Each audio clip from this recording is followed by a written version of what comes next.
டின் நம்பரை வந்து ரெஜிஸ்டர் பண்ணி ஆகணும். அப்படி இல்லைன்னா வந்து அபராத தொகையும் சிறை தண்டனையும் தான் எங்களுக்கு விதிக்கப்படும். தேதி வந்து போஸ்ட்போன் பண்ணப்பட்டிருக்காங்க. 7ஆம் தேதி வரைக்கும் அவர்கள் அனுமதி கொடுத்திருக்காங்கன்னு நினைக்கிறேன். டின்னை பெற்றும் முறையாக விபரத்திரட்டை அனுப்பாத நபர்கள் மீது டின் நம்பர் நாங்கள் எடுத்துட்டோம் அப்படின்னு சொன்னால் அப்போ நாங்களும் கவர்மெண்ட்டுக்கு டேக்ஸ் கட்டணுமா அப்படிங்கிறது தான் இப்போ இருக்க கேள்வி. இப்போ 18 வயது உள்ள அனைவரும் டின் நம்பர் பெற்றுக்கொள்ளப்பட்டாலும் வரி செலுத்த வேண்டுமா என்பது ஒரு கேள்விக்குறி.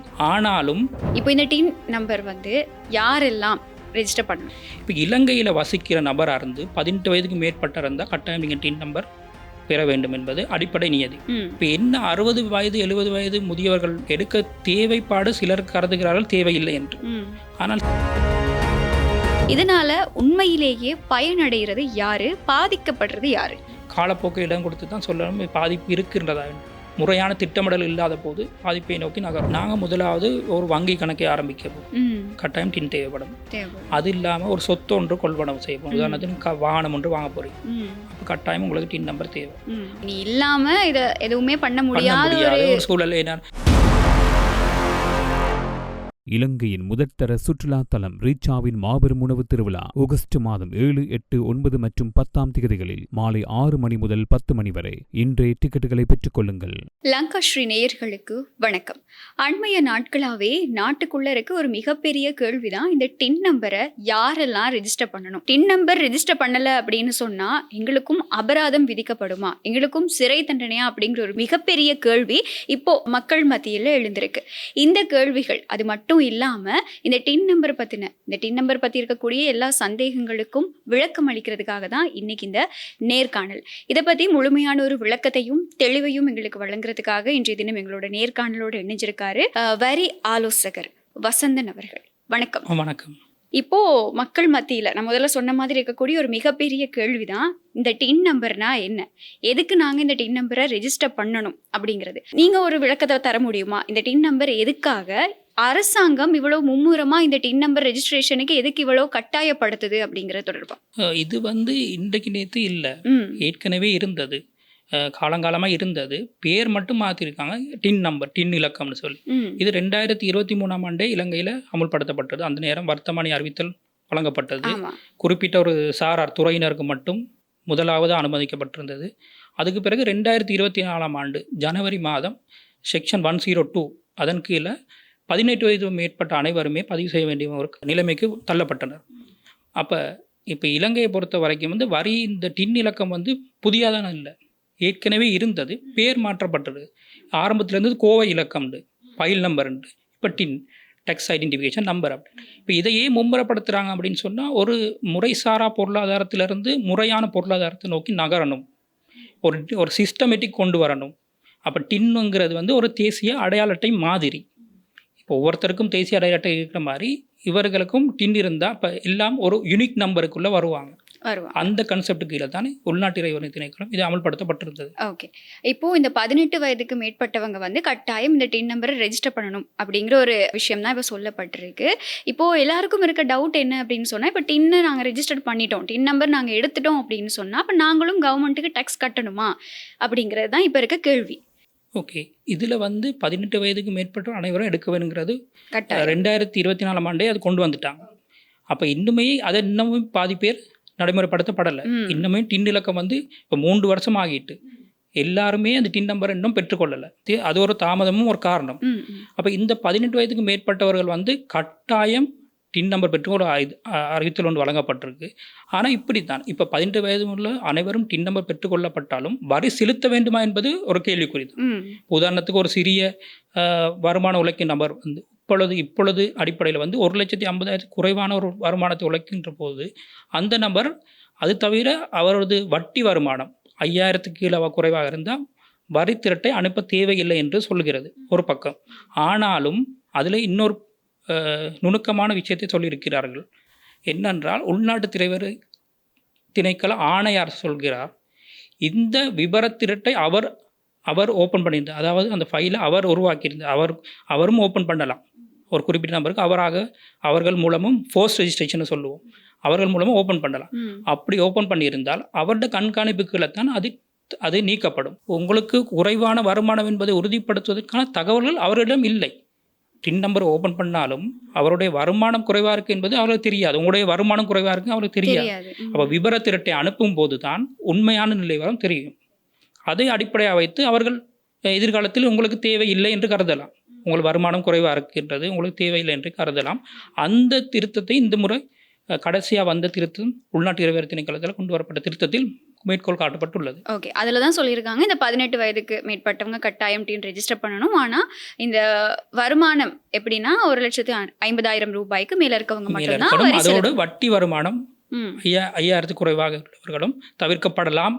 ஆனால் ஒரு நுணுக்கமான விஷயத்தையும் சொல்லியிருக்காங்க. ஓகே, இப்போ இந்த டின் நம்பர் வந்து யாரெல்லாம் ரெஜிஸ்டர் பண்ணணும்? இப்போ 18 வயதுக்கு மேற்பட்டவங்க அப்படின்னு சொல்லியாச்சு. ஓகே, இந்த 18 வயதுக்கு மேற்பட்டவங்க அப்படின்னு சொன்னாலும் இப்போ எங்களை வீட்டில் இருக்க அம்மா வந்து வேலைக்கு போக மாட்டாங்க, அவங்க வீட்டில் இருப்பாங்க. அதையும் தாண்டி இப்போ 60-70 வயது இருக்கக்கூடிய முதியவர்கள் இருப்பாங்க.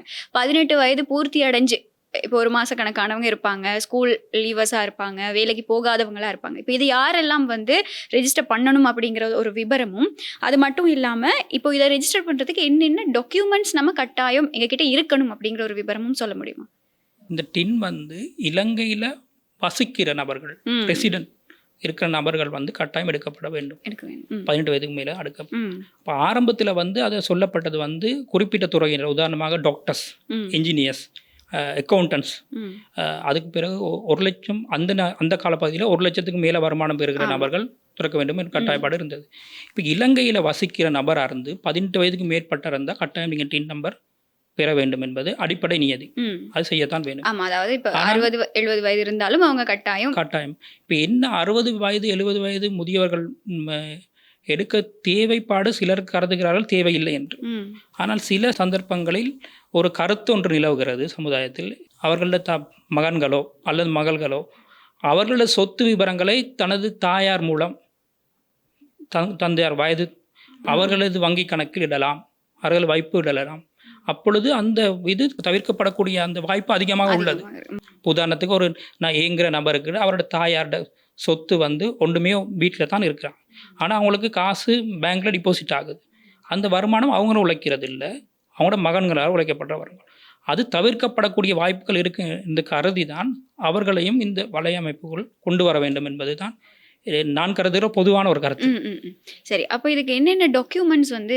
இதுக்கு ஆரம்பத்தில் டின்னை பதிகிறதுக்கு ஒரு தனிநபர் என்று சொன்னால் தனிநபர் என்று சொன்னால் அவருக்கு தேசிய அடையாள அட்டை போதுமானதாக. அது தவிர அவரது இருப்பிடத்தை உறுதிப்படுத்துவதற்கு ஒரு உதாரணமாக சொல்லும் பில்லிங் ப்ரூஃப், எலக்ட்ரிசிட்டி பில், மின்சார பட்டியல் அல்லது நீங்கள் நீர்ப்பட்டியலை காட்டலாம். அதையும் சேர்த்து நாங்கள் அனுப்பலாம். அந்த முகவரி மாறி இருந்தால் மட்டும் அதை செலுத்தலாம், அல்லது நாங்கள் தேசிய அடையாள மூலம் போகலாம். இப்போ நம்ம டின்னை வந்து ரெஜிஸ்டர் பண்ணுறோம், இந்த டாக்குமெண்ட்ஸ் எல்லாம் சப்மிட் பண்ணி அவங்க கேட்டிருக்க டீட்டெயில்ஸ் அடிப்படையில் வந்து சப்மிட் பண்ணதுக்கு அப்புறமா இதோட அப்ரூவல் கிடைக்கிறதுக்கு எங்களுக்கு எவ்வளவு நாள் ஆகுது? பொதுவாக இப்போ உள்ளது ஆன்லைன் மூலம் விண்ணப்பிக்கும் போது அது கீழே குறிப்பிடப்பட்டுள்ளது 5 நாட்களுக்குள் பெற்றுக்கொள்ள முடியும் என்று.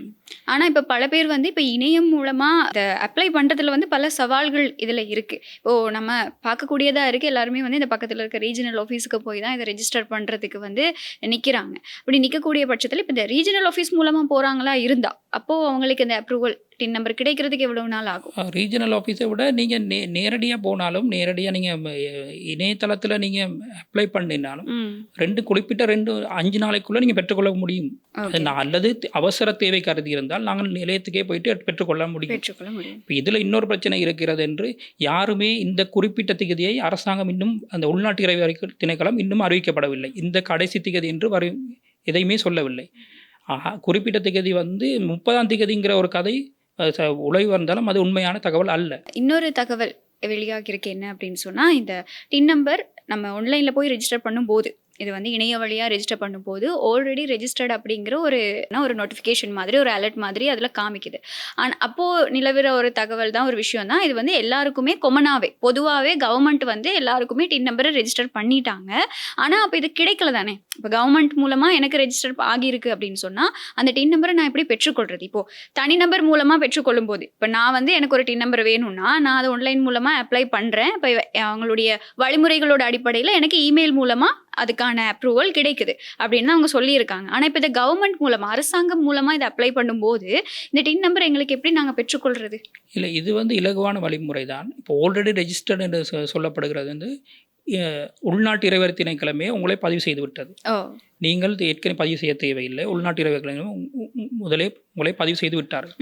இதற்கு நீங்கள் என்ன செய்யணும்னா, இப்போ பதிவு செய்துட்டா நாங்கள் உள்நாட்டு இறைவரி திணைக்களத்தில் உங்களது என்ஐசியை தேசிய அடையாள சமர்ப்பித்து பெற்றுக்கொள்ள முடியும். அல்லது அங்கீகரிக்கப்பட்ட வரி ஆலோசகரிடம் சென்று அவர்கள் மூலமாகவும் பெற்றுக்கொள்ள முடியும்.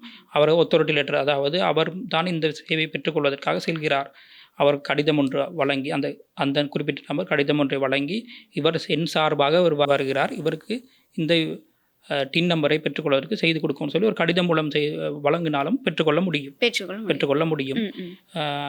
ஆனால் சில குறிப்பிட்ட நபர்களுக்கு இப்பொழுது இமெயில் மூலமும் அவர்கள் டின் நம்பரை பெற்றுக்கொள்ளக்கூடிய வசதி இருக்கிறது. அந்த இமெயிலை குறிப்பிடும் பொழுது நிறைய பேரோட பிரச்சனை என்னன்னா, இமெயில் வந்து பிழையான முகவரிகளும் கொடுக்கிறார். அது மட்டுமல்ல டைப்பிங் எரர். அப்போ நாங்கள் அந்த சரியான முகவரியை தரகின்ற போது தான் நீங்கள் பெற்றுக்கொள்ள முடியும். அப்போ கட்டாயம் உங்களது இமெயிலையும் தொலைபேசி இலக்கத்தையும் கட்டாயம் சரியாக குறிப்பிட்டிருக்க வேண்டும்.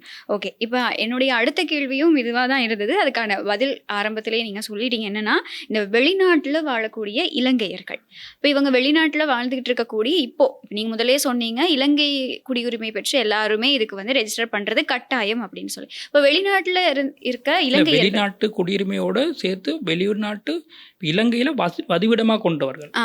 நீங்கள் இப்போ சொல்லும் உதாரணத்துக்கு நீங்கள் வெளிநாட்டில் வாழுகின்ற நபர்கள், அதாவது நான் ரெசிடென்ட் நான் சொல்லுவோம், குறிப்பிட்ட ஒரு 183 நாட்களுக்கு மேலதிகமாக இலங்கையை வாழ்கிற ஒரு நபர் தொடர்ச்சியாக அல்ல வந்து போகலாம். 183 நாட்கள் மேலதிகமாக இருக்கின்ற போது, உதாரணத்துக்கு ஒரு நபர் இருக்கிறார், கனடாவில் இருக்கிறார், அவர் இலங்கையை தான் சிட்டிசன், அவர் வேலை நிமித்தம் காரணமாக போயிருக்கிறார்.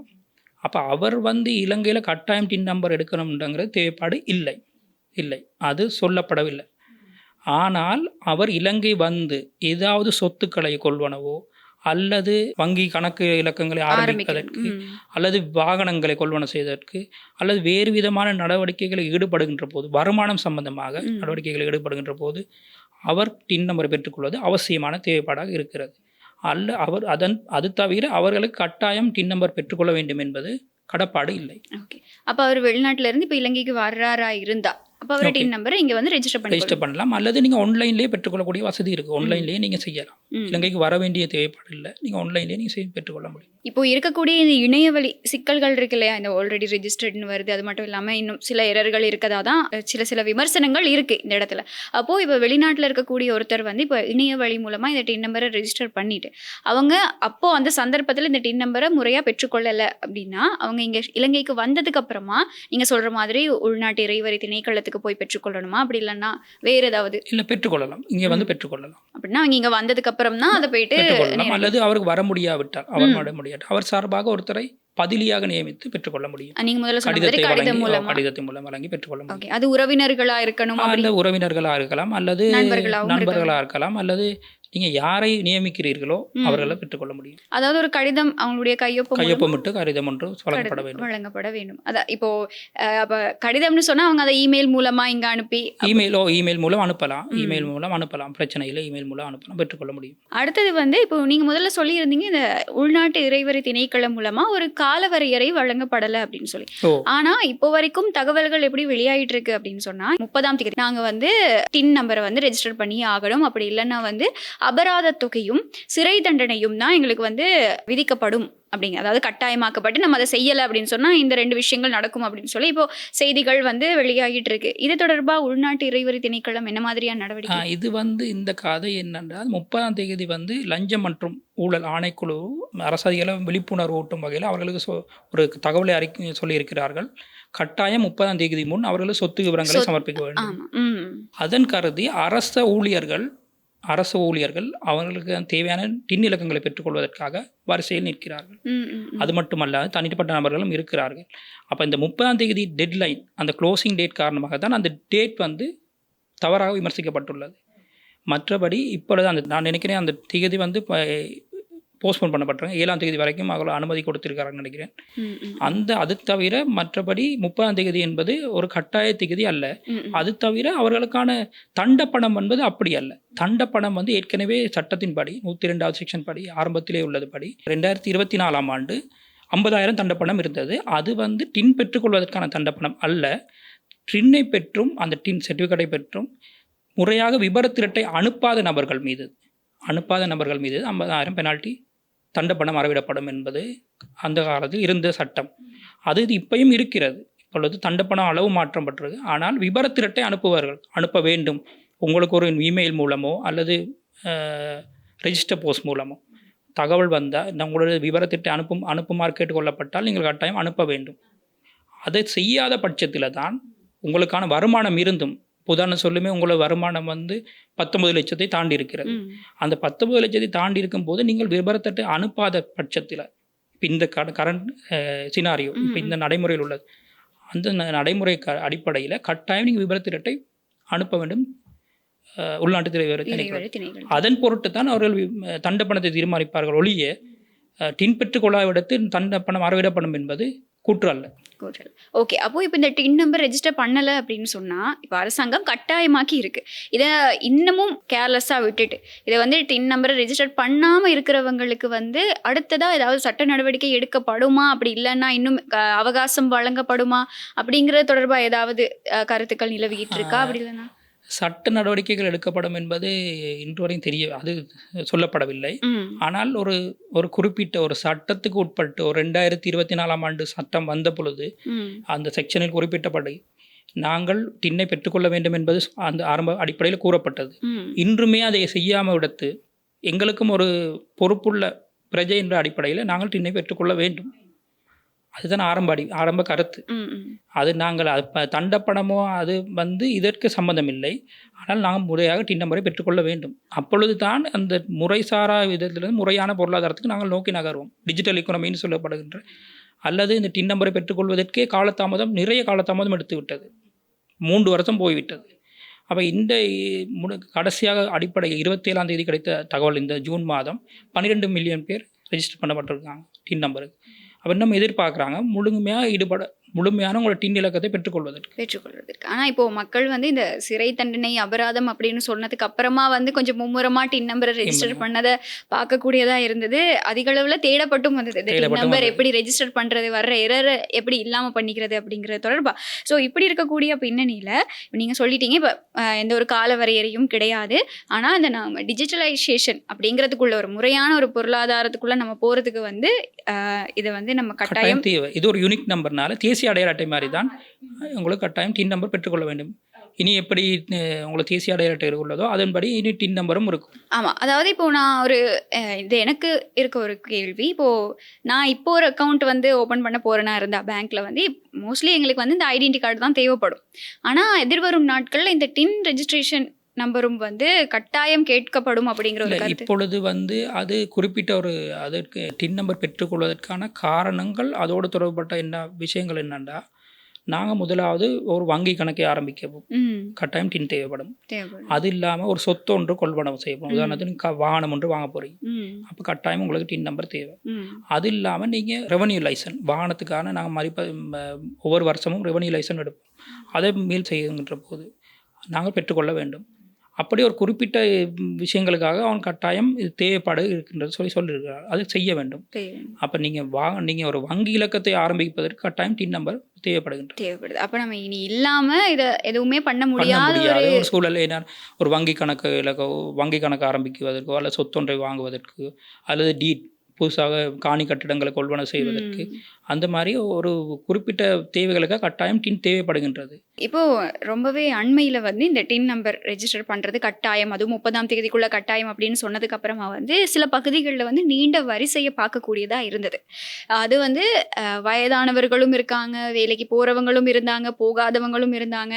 அது மட்டும் இல்லாமல் நீங்கள் சொன்ன மாதிரி இந்த டின்னை ரெஜிஸ்டர் பண்ணுறதுக்கு ரீஜனல் ஆஃபீஸ் போனவங்களும் இருக்காங்க. இந்த ரெஜிஸ்டர் பண்ணதை இந்த இணைய வழியில் வந்து இந்த எரர்ஸை செக் பண்ணி அவங்களுடைய நம்பரை பெற்றுக்கொள்றதுக்காக நின்றவங்களும் இருந்தாங்க.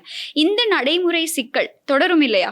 நான் நினைக்கிறேன் இது வந்து ஆரம்பத்தில் இருந்தாலும் இந்த இந்த இந்த கடற்பாடு வந்து அந்த அரச ஊழியர்களை சொத்து சமர்ப்பிப்பதற்காக டின் நம்பரை பெற்றுக்கொள்ள வேண்டிய கடைசி தேதி 30ஆம் தேதி உங்களுக்கு குறிப்பிட்ட காரணமாகத்தான் இருந்திருக்கும் என்று நான் நினைக்கிறேன்.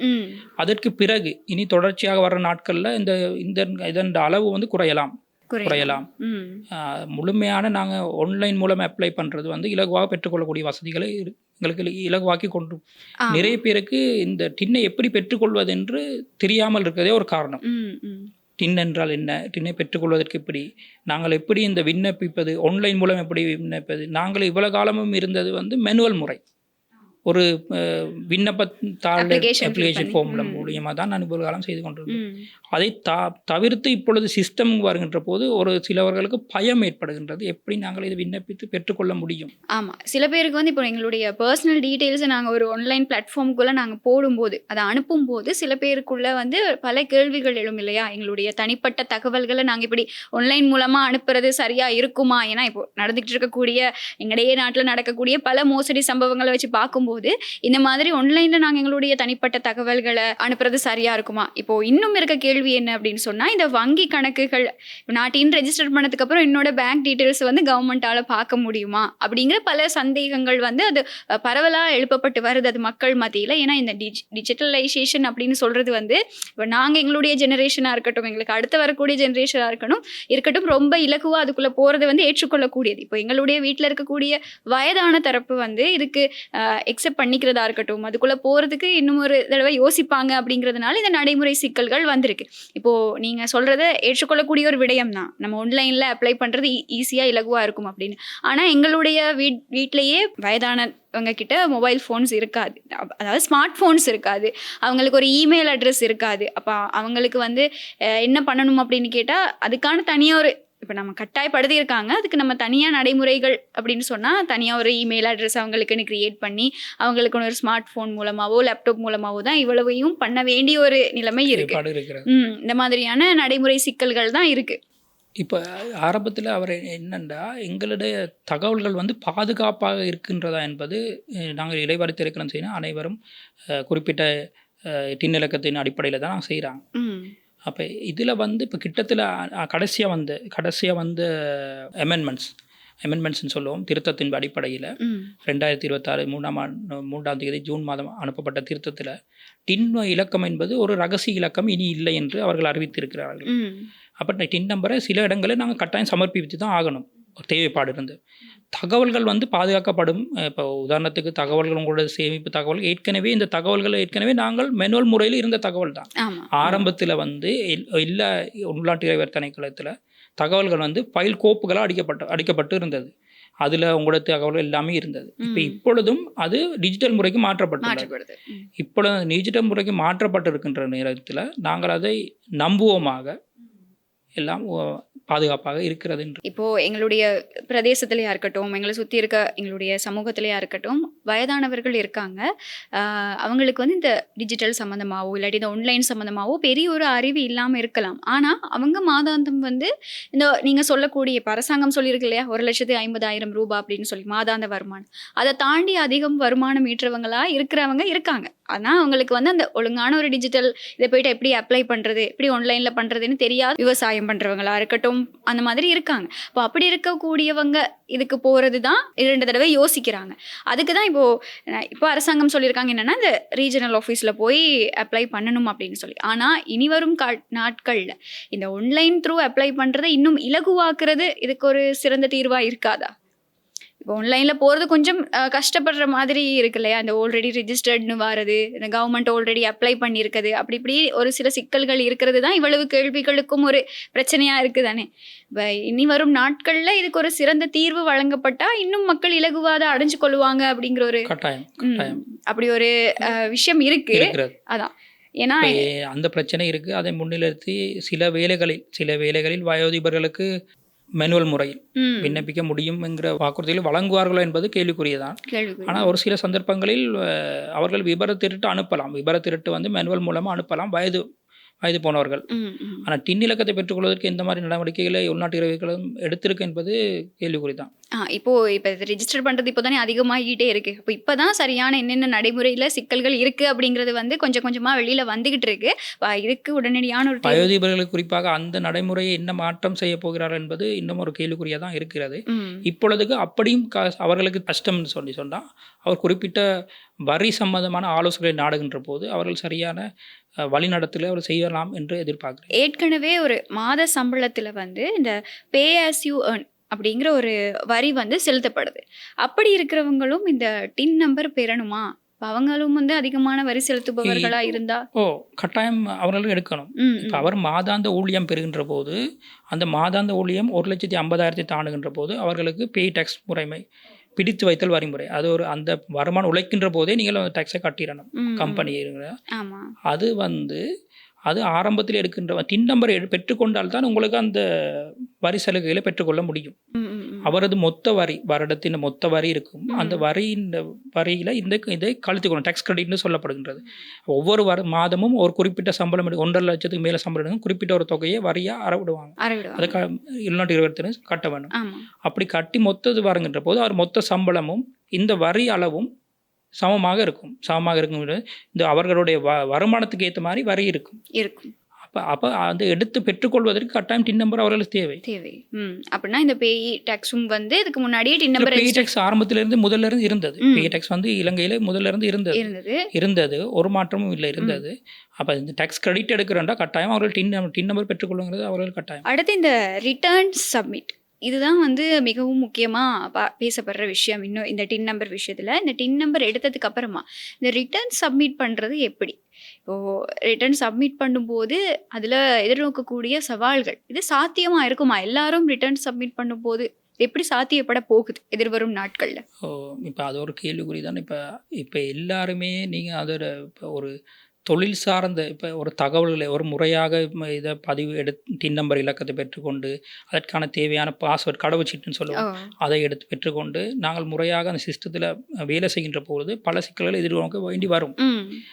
ஒன்று, எங்களது அறிவுறுத்தல் படி உள்நாட்டு இறைவரி திணைக்களம் பல விதமான தகவல்களையும் கைடையும் வழங்கியிருக்கிறது. அது தவிர அவர்களை சிக்கல் ஏற்படுகின்ற போது அது சம்பந்தமான ஆலோசனைகளையும் பெற்றுக்கொள்ளக்கூடிய வசதிகள் உள்நாட்டு இறைவரி திணைக்களத்தில் இன்னும் இருக்கிறது. அது தவிர வரி ஆலோசகர்களையும் இதன்படி எவ்வாறு பெற்றுக்கொள்ள வேண்டும், எவ்வாறு செய்யணும் அப்படிங்கிற சிக்கல்கள் வருகின்ற போது அவர்கள் உதவிகள் நாடுகின்ற போது அவர்கள் செய்து கொடுப்பார்கள். தனிப்பட்ட நபர்கள் அவர்களும் செய்யலாம். அந்த ப்ரொஃபஷனல் வே அந்த அடிப்படையில் அவர்கள் செய்வார்களா என்பது கேள்விக்குறி. இப்போ நீங்கள் ஒரு ஆலோசனை வழங்க முடியும் அந்த ரிட்டர்ன் சப்மிட் பண்ணும்போது இதுக்கான ஒரு கட்டாயம் ஆலோசனை வழங்கலாம். அவர்கள் என்ன வருமானத்தை அடிப்படையாக கொண்டு, இப்பொழுது வருமானம் என்பது 4 அடிப்படையில் அவர்களுக்கு பிரிக்கப்பட்டிருக்கிறது. உதாரணமாக அவர்களுக்கான எம்ப்ளாய்மெண்ட் இன்கம்னு சொல்லும், சம்பளத்தில் பெற்றுக்கொள்ள வருமானம், பிஸ்னஸ் மூலம் பெற்றுக்கொள்ளக்கூடிய, வியாபாரத்தின் மூலமாக பெற்றுக்கொள்ளக்கூடிய வருமானம், இன்வெஸ்ட்மெண்ட் சொல்லிங்கன்னா வட்டி வருமானம், அல்லது ரெண்ட் இன்கம் அதாவது வாடகை மூலம் பெற்றுக்கொள்ளக்கூடிய வருமானம், அது தவிர அதை இன்கம்னு சொல்லப்படுகின்ற ஏனைய வருமானங்கள் இருக்கிறது.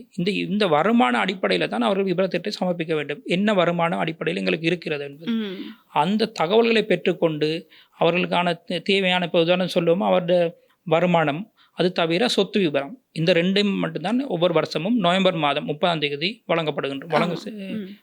சமர்ப்பிக்க வேண்டும் உள்நாட்டு இறைவரி திணைக்களம். அப்போ இன்னும் காலம் இருக்கிறது, அவர்களுக்கு போதுமான காலம் இருக்கிறது தகவலை பெற்றுக்கொள்வதற்கு, வழிகாட்டுதல்கள் இருக்குது. அதன் அடிப்படையில் அவர்கள் செய்யலாம்.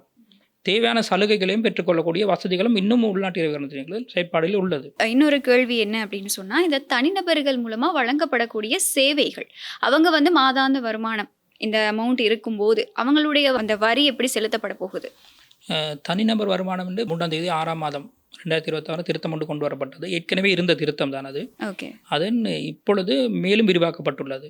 இப்பொழுது உதாரணத்துக்கு இப்போ அதன் வந்து தனிநபர்கள் பலவிதமான சலுகைகளை வழங்குகின்ற, உதாரணத்துக்கு ஒரு சலூன் வைத்திருக்கிறோம். இப்போ நாங்கள் சலூன்னு சொல்கிறது வந்து பியூட்டி பார்லர் மாதிரி ஒரு சலூனை தான் நாங்கள் எதிர்பார்க்குறோம். ஏன்னா அவரோட வருமானத்தை அடிப்படையில் வந்து ஒரு மாதத்துக்கு அவருடைய வருமானம் ஒரு குறிப்பிட்ட நபருக்கு 1 லட்சத்துக்கு மேலே அவர் வழங்குகின்ற போது, ஒரு நம்ம 2 லட்சம் அவர் செய்கின்ற போது அவருக்கான சேவை பெற்றுக்கொள்கின்றவர் முழுமையாக 2 லட்சத்தை அவருக்கு வழங்க மாட்டார். அதற்கான 5 வீதத்தை கழித்து விட்டு தான் அவர்கள் வழங்கப்பட வேண்டும். அது தவிர அதன் தொடர்பான இன்னும் தகவல்களை இணையதளத்தின் மூலம் இனிவரும் நாட்களில் எதிர்பார்க்கலாம். அதாவது இப்போ அவங்களுக்கு வரி செலுத்தப்படும் போது அதில் ஒரு அமௌண்ட் வந்து கழிக்கப்பட்டுதான் அமௌண்ட் வந்து கழிப்போம். இப்போ சொல்லுமே அவர் 2 லட்சம் வருமானம் வருகின்ற போது 5 வீதம் கழிக்கப்பட்டு தான் கொடுக்கணும். அது வந்து முதல் இருந்தது, ஏற்கனவே இருந்தது. இப்பொழுது அந்த துறை சார் யாருக்கு செய்ய வேண்டும் என்பது ஸ்பெசிஃபை பண்ணப்பட்டது, குறிப்பாக அந்த நோட்டில் கொடுத்துருக்காங்க. ஓகே, அதாவது இப்போ தனிநபர் சேவை வழங்குனர்கள் அப்படிங்கிறது பொதுவாக ஆமாம் அவங்களுக்கான புதிய ஒரு சீர்திருத்தமும் கொண்டு வரப்பட்டிருக்கு. அடுத்தது வந்து ஒருத்தருக்கு ஒரு டின் நம்பரை தாண்டி 2-3 டின் நம்பர்கள் இருக்க முடியுமா? அதுக்கான சந்தர்ப்பங்கள் வாய்ப்புகள் ஏதாவது? நல்ல கேள்வி அது. ஆனால் குறிப்பிட்ட ஒரு நபருக்கு ஒரு டின் நம்பர் தான் வழங்கப்படும், 2 டின் நம்பர் வழங்கப்பட முடியாது. இப்பொழுது நிலைமையின்படி ஒரு டின் நம்பர் தான் கட்டாயம் ஒருத்தருக்கு இருக்கணும், 2 டின் நம்பர் 3 டின் நம்பர் இருக்க முடியாது. அப்படி வருகின்ற பட்சத்தில் அப்படி தவறுதலாக ஏற்கனவே கடந்த காலங்களில் சந்தித்த ஒரு பிரச்சனை என்றால் ஒரு நிறுவனத்துக்கு 2 டின் நம்பர் இருக்கலாம், ஒரே நிறுவனத்துக்கு 2 டின் நம்பர் இருக்கும். அப்படின்ற போது அந்த தேவையில்லாத டின் நம்பரை நாங்கள் ரிமூவ் பண்ணி புது நம்பரை மட்டும் நாங்கள் பாவிக்கலாம். அது இப்பொழுது சாத்தியங்கள் குறைவு. கடந்த காலங்கள் நடந்திருந்தது, ஒரே நிறுவனத்துக்கு 2 டின் நம்பர் வழங்கப்பட்டிருந்தது. அதாவது இப்போ இந்த தேசிய அடையாள அட்டை மூலமாகவே போகிறதுனால அதற்கான, ஆனால் இப்போ தனிநபர்களுக்கு அந்த வாய்ப்பு மிகவும் குறைவு.